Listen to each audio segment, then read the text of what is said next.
Hello everyone! Magandang buhay po sa ating lahat! Ayan, ako'y nandito na naman po para ako'y mag-share ng aking ginawang napakadali, napakasimpleng food art. Ayan, kung meron po kayo nakikita dyan na pipino. Ayan, cucumber po yan na napaka-fresh. Ayan.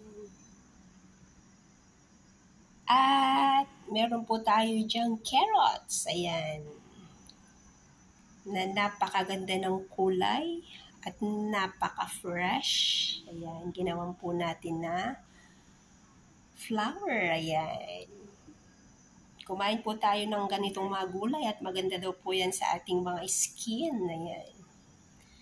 Maganda din daw po sa atin, pampalinaw ng mata. Ayan. Gawan po natin ng art ang ating mga prutas at gulay para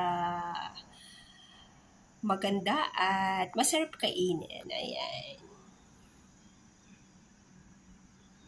Maraming salamat po sa inyong lahat sa always pagsusupport sa aking mga simpleng ginagawa. Ayan. Salamat sa walang sawang support niyo po sa akin. Ayan. At ingat-ingat po kayo lagi nasa mga kayo naroroon.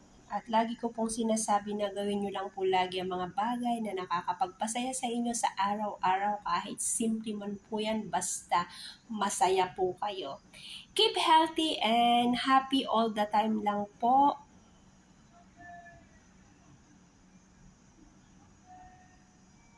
And see you na lang po ulit sa aking next upload videos. Ingat-ingat po kayo lagi nasa mga kayo naroroon. And God bless everyone. Bye!